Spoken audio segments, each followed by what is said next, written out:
Em diuen José Cascán Castelló. Muro em coneixen tots per Pepito, el de Casa Català. Però el que estàvem comentant, que tu el refereixes, de la joventut, jo crec que també fa falta, perquè diuen, ha sigut un bé el llevar la mili, sí, perquè hi havia persones que es trencaven la seguida, no, per no dir d'una altra manera o altra, perquè, clar, estaves treballant una cosa o altra i t'anaves a la mili, era un any i uns mesos, i clar, quan venies, si tenies sort, anaves a agarrar el mateix feina.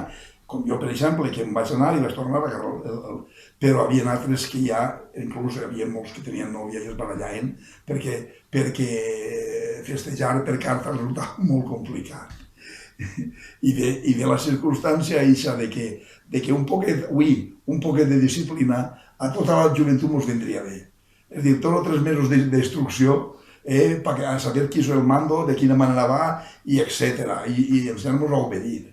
Que això és molt important per lo que estem parlant, perquè avui es donen casos de persones que en comptes de reptar els fills que se'n van a casa a queixar-se, diuen, alguna cosa has fet, però que ens diuen a nosaltres quan eren xicotets, el mestre m'ha castigat, m'ha fet això, m'ha fet allò, però ma mare em deia, alguna cosa has fet. I era de veres que havia fet una tonteria o un...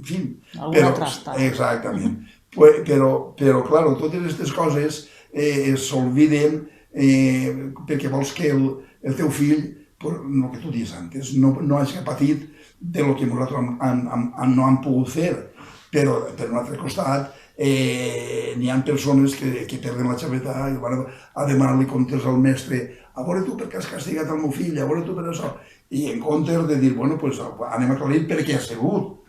Perquè també t'ha de dir una cosa, un xicotet, el ponegues un pare, el ponegues un mare, i més o menys és normal, però el mestre, com és una persona de fora, l'altre dia llegia jo una cosa molt interessant, i dient, l'escola és la segona casa per educar. La primera és la casa.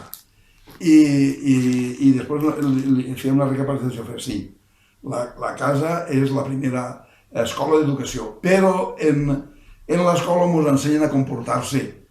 I, en fi, que és una combinació de coses així, i vulguis tu que no, doncs, en fi, les persones han de comprendre com són. I entre tot això, crec jo que ens falta un poc d'humilitat.